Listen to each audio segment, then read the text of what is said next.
mas o SUS é algo que todo brasileiro deve se orgulhar. E a gente pode ver a diferença que esse programa faz comparando com outros países no mundo, mesmo países considerados mais desenvolvidos. A gente tem problemas? Tem, mas o que a gente tem de bom a gente tem que comentar também. Eu queria falar mais uma vez que nunca é demais a gente repetir, não é?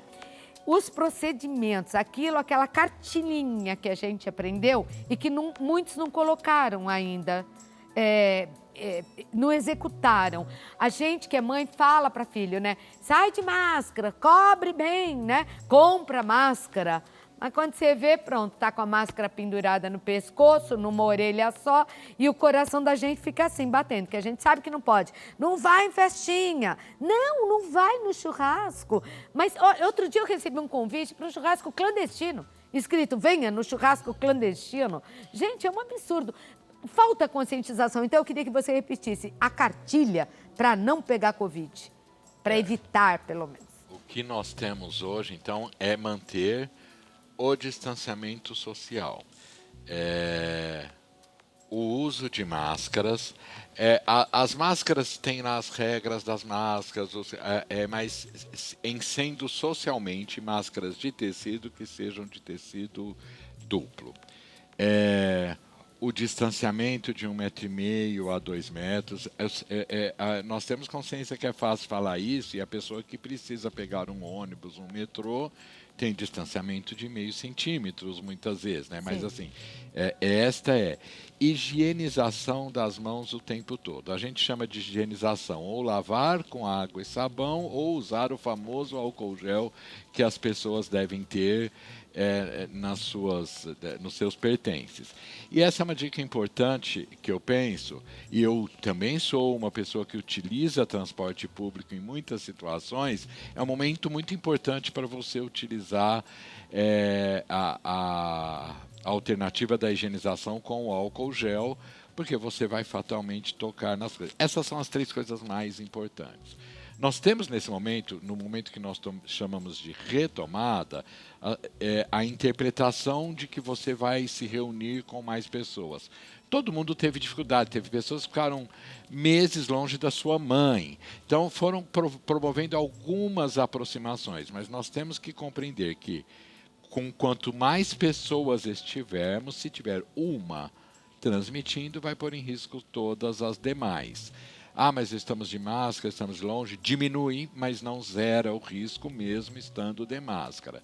Então, importante neste momento evitar aglomerações, reuniões não essenciais. Penso eu que essa é a mensagem mais importante para este momento. Certo, doutor. Muitos famosos se foram neste ano de 2020, também vítimas da Covid-19. O mundo artístico perdeu gente querida, gente talentosa, pessoas muito jovens ainda, né? E alguns artistas, como Marco Rica, está internado, Nissete Bruno, no estado mais preocupante. Aliás, um beijo para toda a família Goulart, que eu gosto muito. E nós temos a Marieta Severo, com pneumonia. Nós vamos ver agora as vidas que nós perdemos nesse mundo artístico, né? Pessoas que fazem uma arte tão linda. Vamos rodar? Gésio Amadeu, agosto de 2020. O ator Gésio Amadeu tinha 73 anos e morreu por falência múltipla dos órgãos. O ator estava internado fazia 2 meses, após contrair o novo coronavírus. Teve a carreira consolidada na TV Globo, onde, dentre tantos papéis, representou o personagem Tio Barnabé na versão de 2007 do Sítio do Pica-Pau Amarelo. Eduardo Galvão, dezembro de 2020. O ator Eduardo Galvão, de 58 anos, morreu na noite desta segunda-feira, dia 7 de dezembro, em decorrência da Covid-19. Ele estava internado em um hospital particular do Rio de Janeiro. Galvão já deu entrada no hospital com cerca de 50% dos pulmões comprometidos. Seu último trabalho foi em 2019, na novela Bom Sucesso da Rede Globo. Daisy Lúcide, maio de 2020. Morreu aos 90 anos de Covid-19 no Rio de Janeiro a atriz e radialista Daisy Lúcide. Ela estava internada há cerca de um mês e não resistiu à doença. Além de interpretar diversos papéis em novelas, ela comandou o programa Alô Daisy na Rádio Nacional. Rodrigo Rodrigues, julho de 2020. Morreu o apresentador esportivo Rodrigo Rodrigues aos 45 anos, após passar 2 dias em coma induzido em decorrência de complicações da Covid-19. O jornalista do Grupo Globo deu entrada no pronto-socorro com sintomas de cefaleia, vômitos e desorientação. Após uma bateria de exames, foi constatada uma trombose no cérebro. Ele foi submetido a uma cirurgia para diminuir a pressão dentro do crânio e estava em recuperação na UTI. Bom, aqui alguns casos, mas nós tivemos mais de 20 mortes no meio artístico só nesse ano, motivada pela Covid-19. Há uma preocupação quanto à reinfecção. Isso é possível, doutor? O termo reinfecção é errado. Tem uma... porque para você Como é que eu que... falo, então? Me ensina. Não, mas olha, uma pessoa que já pegou Covid pegar de pode novo. pegar de novo. Tá. Uma pessoa que já teve pode já ter teve novamente. Covid e pega novamente. Há evidência já, há vários casos descritos, inclusive aqui no Brasil, de uma pessoa que teve um novo quadro, mesmo um quadro clínico parecido e com um diagnóstico confirmado. Então, isto existe. Se isto é exatamente aquele mesmo vírus, se é o vírus um pouquinho modificado, nós não sabemos exatamente ainda. Isso depende de estudos laboratoriais que nós denominamos de moleculares, sequenciamento muito detalhado. Mas uma coisa é fato, indivíduos que tiveram uma vez, isso geralmente após alguns meses. Pode acontecer. Isso pode acontecer porque a imunidade, e como acontece com outros vírus que causam infecção respiratória, ela pode não ser permanente, ela pode durar alguns meses apenas, ou pode acontecer porque o vírus sofreu algumas alterações. Então, quem já teve, não fica sentado tranquilo, não vou ter de novo. Não dá pra gente dizer eu já passei por isso, eu já tive, não aconteceu nada. Doutora, eu posso chamá-la? Eu posso? Então tá. Então, acaba de chegar aqui do Departamento de Jornalismo uma confirmação disso que o doutor estava falando. A repórter Estela Freitas tem as informações direto do Departamento de Jornalismo dessa reinfecção. Eu só queria, segura um pouquinho só, Estela, perguntar para a doutora. É mais ou menos, então, o que acontece com a gripe, que existem vários vírus, não é?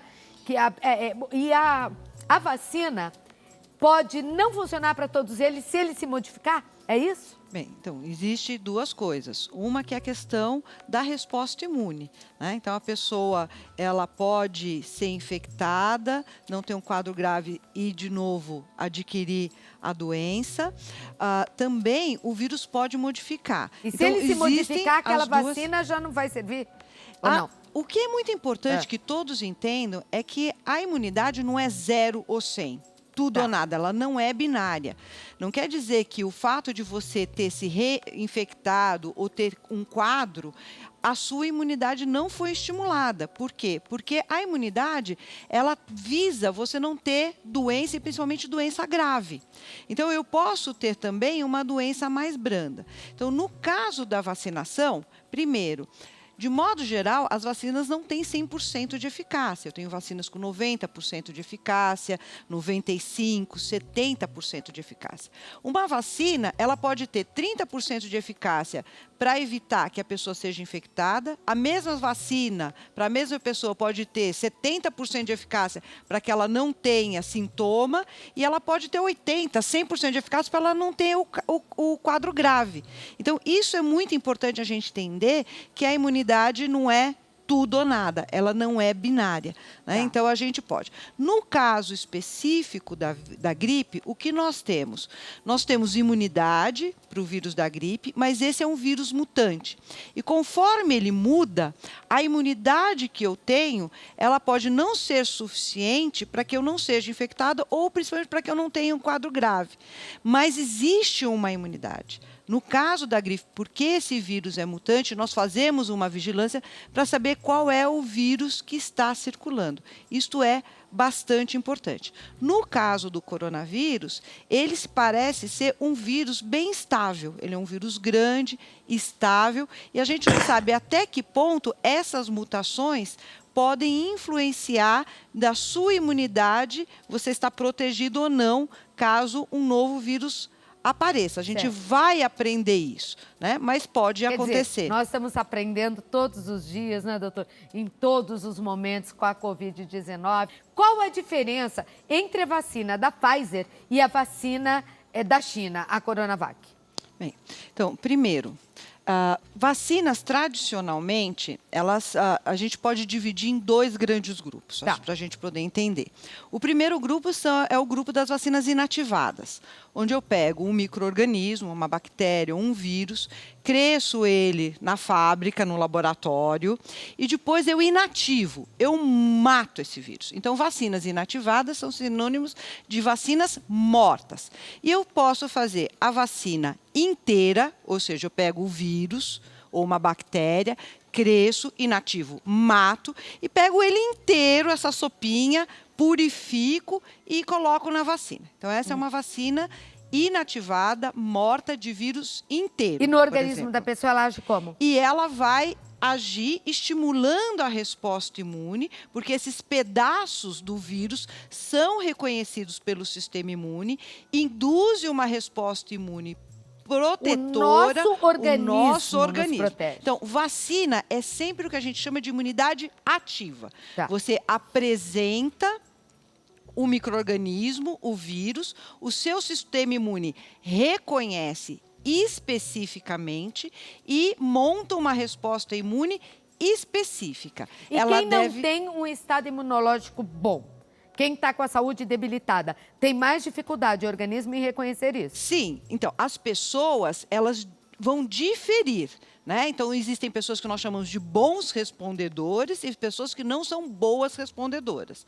Os bons respondedores têm a ver com a genética da pessoa e com a condição de saúde, o quão rígido e quão saudável ele está. As pessoas que não são boas respondedoras pode ser por uma característica genética, uma característica da pessoa, ela não necessariamente, ela não lida bem com aquele vírus, ela não reconhece bem aquele antígeno, ela não precisa ter uma comorbidade, ela não precisa ter problemas de saúde. Tá. Agora, quando a pessoa tem comorbidades, tem doenças associadas, isso pode impactar a resposta imunológica. A idade também pode impactar. Existe uma coisa que nós chamamos de imunossenescência, né? Não é só o rosto que envelhece, a coluna, o sistema imune também. Então, nos extremos da idade, quando a gente é muito pequenininho e quando a gente está mais idoso, o sistema imune é diferente. Durante a gestação, o sistema imune também é diferente. Então, uma pessoa, ela pode não ser uma boa respondedora, dependendo das suas características pessoais genéticas, dependendo do estado de saúde que ela se encontra, ou mesmo do estágio de desenvolvimento da vida, se ela é criança, se ela está gestante ou se ela já está idosa. Então, isso pode influenciar. O que a gente quer com a vacina é induzir uma resposta imune específica, que seja rápida, que seja vigorosa, que não cause problemas, que ela seja vigorosa para o micro-organismo, mas não para destruir ou prejudicar a própria pessoa.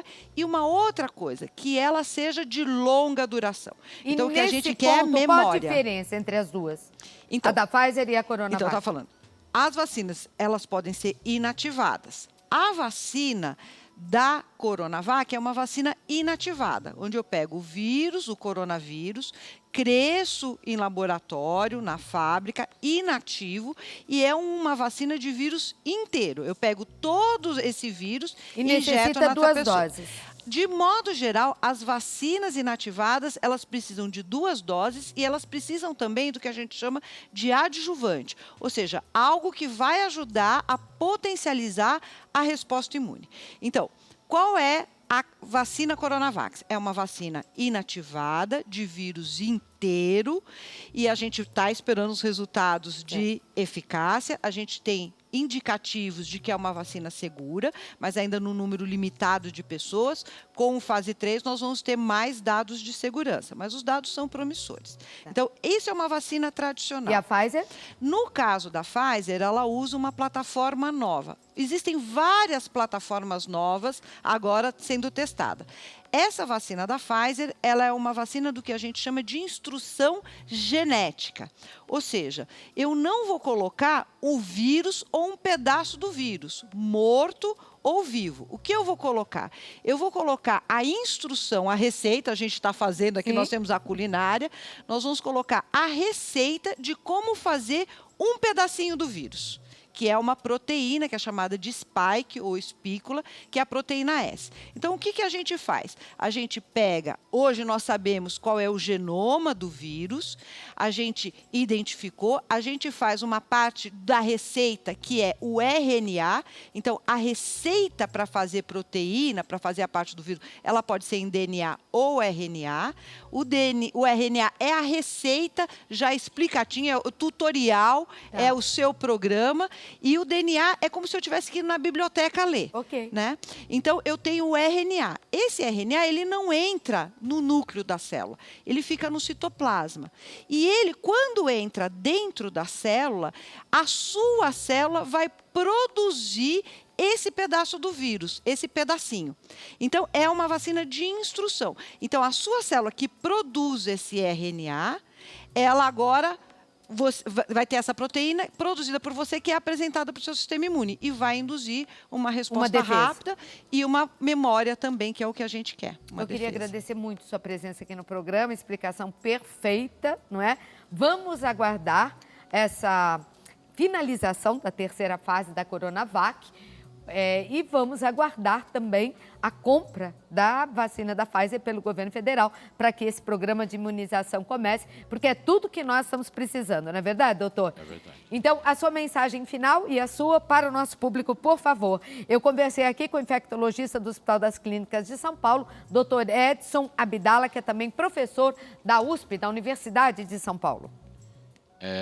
Eu quero deixar basicamente 2 mensagens.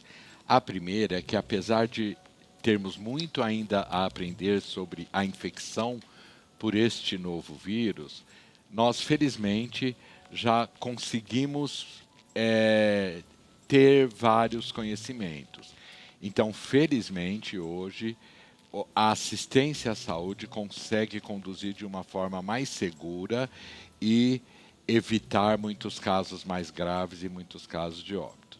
A segunda é que a pandemia não terminou. Ela está aumentando novamente. Ela não está nos níveis tão altos como nós estivemos em maio, junho, mas ela está aumentando novamente. Então, nós precisamos manter as medidas de cuidado. E a sugestão é que cada um olhe ao seu redor na sua vida, reorganize a vida, ainda que você não vai ficar sozinho num quarto fechado, sem olhar para ninguém, reorganize a sua vida de forma a ter o menor contato possível. Proteja-se, né? Um número maior de pessoas. Obrigada. Eu conversei também com a doutora Gláucia Vespa, que é bióloga, PhD em imunologia, coordenadora do curso de inovação e saúde do Instituto Butantan de São Paulo. Obrigada por ter vindo.